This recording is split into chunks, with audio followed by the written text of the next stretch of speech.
pero yo le propongo a ella, obviamente para deshacerme del problema, lo más fácil era eso, y yo ya había abortado una vez antes, como a los 19 años. Entonces yo dije, pues eso es casi que un método anticonceptivo, pues. Y ella dice que no, y yo dije, bueno, pues ya no tengo nada más que hacer, y traté de persuadirla, es decir, yo recuerdo decirle, pero eres tú la que se afecta, o como darle argumentos para que ella dijera, bueno, sí. Y al final fue un gran regalo mi hija, ¿no? Yo, después de creer que se habían truncado muchas cosas, terminó siendo un gran motor, un gran aliciente, incluso para este propio proceso, para sanarme con ella, para sanarla a ella, porque en medio de todo, en ese camino entendí, y lo hablaba hace poco con ella, que cuando son hijos que no son planeados, o sea, que uno no está en la expectativa de ser padre, no sé si conoces eso de las 5 heridas de la infancia. He oído algo, Y hay varias heridas, entre ellas el rechazo. el no ser deseado. Exactamente, entonces justo una de esas heridas, o sea, eso yo lo entiendo un poco más atrás, no es solo que uno como padre dijo, no, yo no quiero tener ese hijo y ya se rechazó, ahí se manifiesta la herida, pero es un alma que escogió al final vivir esa experiencia y que viene a vivir esa experiencia. Entonces fue también aprovechar ahora en este camino cómo yo la rechacé muchas veces. Uno, no queriendo ser papá.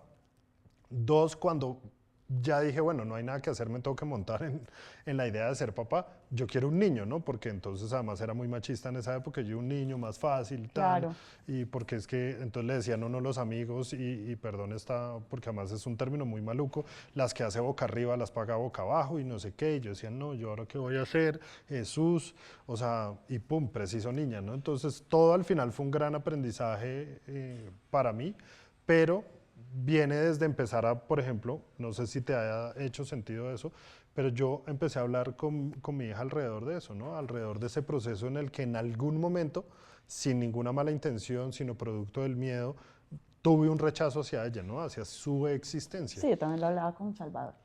Y cómo ese rechazo incluso marca muchos patrones de comportamiento en nuestros hijos, ¿no? En no sentirse suficiente en algunas cosas, en que como que a pesar de que tratan de hacer las cosas perfectas, en realidad no sienten que sus esfuerzos son suficientes porque hay una herida ahí pequeñita que está ahí su alma queriendo sanar alrededor del rechazo. Y cuando uno empieza a ayudarles a hacer esa conciencia de decir, pucha, no era yo, eran mis miedos, o sea, en realidad soy feliz de ser papá, pero era mi miedo a joven, entre comillas, pues ya casi tenía 30, a que se me iba a tirar la vida, más yo vivía de rumba, me la pasaba pues en plan bacaneado, entonces yo dije, se me acabó la vida, y en realidad ahí comenzó mi vida, ¿no? O comenzó una vida donde me aplaqué.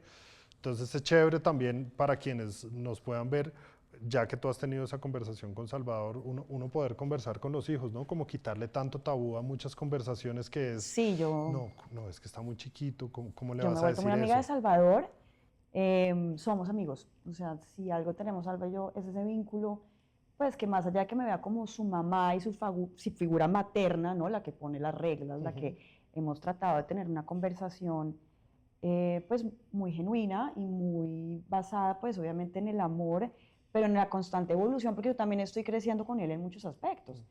Entonces, yo no soy la que impongo las reglas, yo no quiero que Salvador sea una persona que yo quiero armar como si fuera una pieza de cerámica y la armo a mi gusto y le pongo y le quito, sino como, pues tú tienes una vida propia, tienes unos ideales, tienes un proyecto y te acompaño. Si me entiendes, mi idea no es cambiarte, sino como guiarte y según mi experiencia también. Entonces, la experiencia de vida que yo he tenido, que sirva como para que él agarre lo que quiera y lo que le sirva. Entonces, pero nunca imponerle nada. Y eso ha sido un proceso muy lindo, conversamos mucho, tenemos muy buena comunicación. No es fácil la adolescencia porque también fui una adolescente curiosa, también fui de rumba, también quise probar todo, también le dije mentiras a mis papás, ¿no? Afortunadamente sobrevivimos a A ese todo eso. momento de introspección y todo, y quizás diferentes épocas. Eh, en esa época tampoco teníamos celulares, No, entonces era nada. a la de Dios. Si yo llegaba a las 2 de la mañana, mis papás no pegaban el ojo. Esto era, Ay, Dios bueno, mío, ¿dónde está esta niñita? Yo me acuerdo, yo me iba con mis amigas y suerte, cogíamos taxis en la calle, nos escapábamos y sí. salíamos ahora, no sabes, la angustia que yo sufro hoy de saber que mi hijo está en la calle Y con esta inseguridad, por ejemplo, no sé, son cosas que uno como mamá hoy en día dice, bueno, tengo como más control porque tengo un teléfono donde me puedo comunicar, pero también es aprender a soltar esos miedos que, ¿no? Y sobre todo, o sea, por lo menos como lo hago yo, es tratar de hacer como reflexiones de muchas cosas. Yo sí creo que uno aprende a través del ejemplo ajeno. Entonces, a mí me pasó que a mí me dibujaron, por ejemplo, un papá durante toda mi infancia que era perfecto, que era el mejor estudiante, que no sé qué, que su papá, que su papá, que su... Y resulta que mi papá era todo lo contrario a lo que me han dicho. O sea, fue vago en el colegio, mamador de gallo, tomador de trago, mujeriego, bueno, esa es su vida, pero a mí me dibujaron un papá que Papá no era, ¿no? perfecto, claro. ¿Sí? Cuando yo me enfrento a ese papá, pues tengo una contradicción entre lo que yo veía, lo que yo sentía y lo que en teoría yo entendía que era mi papá. Entiendo que con esa confianza que tienes con tu hijo, lo haces de esa manera y yo lo hago así.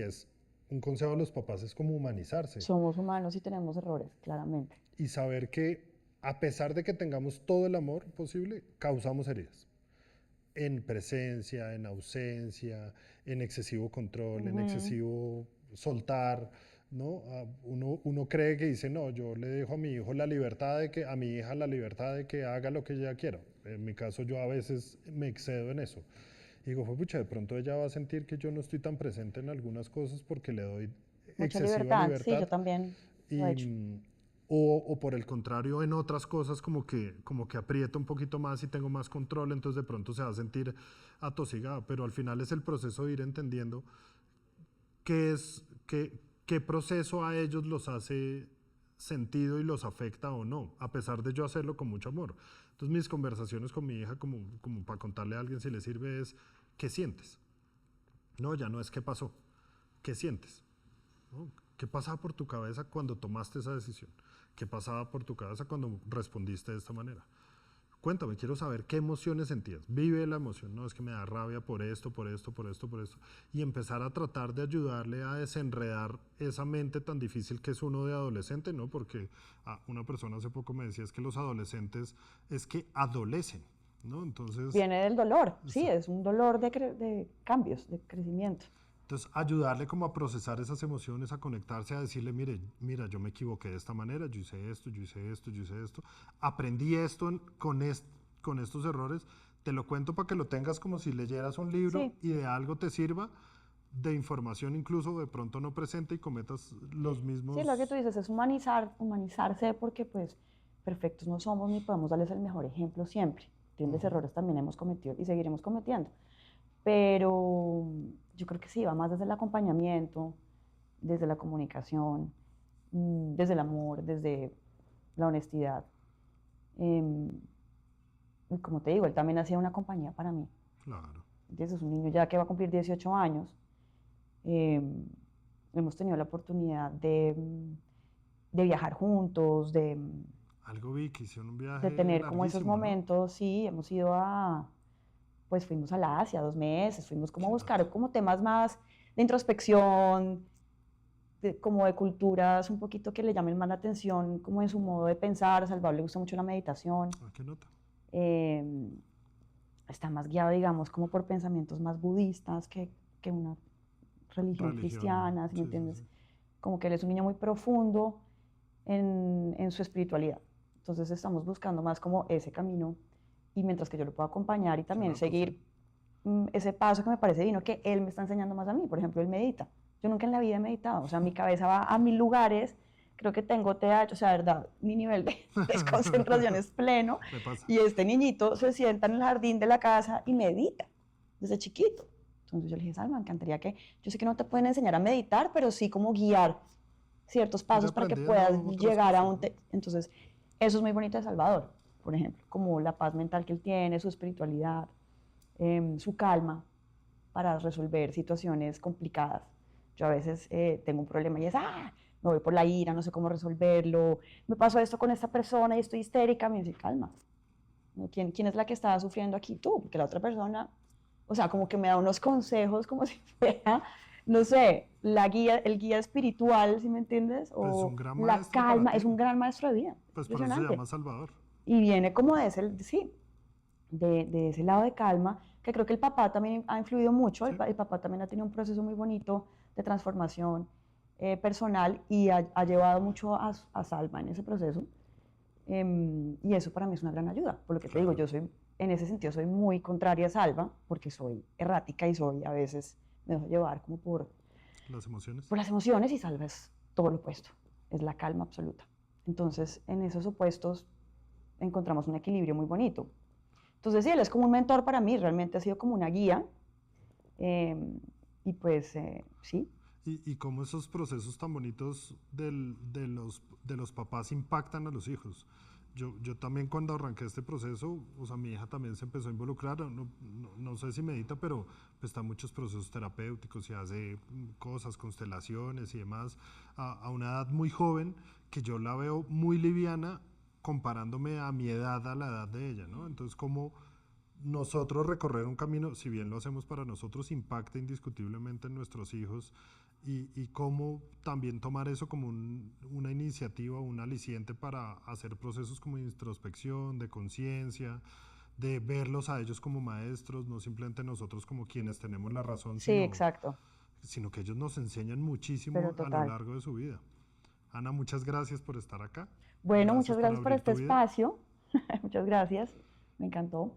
Y espero a todas las madres que han sido jóvenes, que tienen la oportunidad como de ver este tipo de conversaciones, eh, pues que sean la mejor madre que pueden ser. Es que nadie te lo explica ni te lo enseña, ¿me entiendes? Sí, Es no hay como todo molde. un proceso. Y aprovecharlo y disfrutarlo.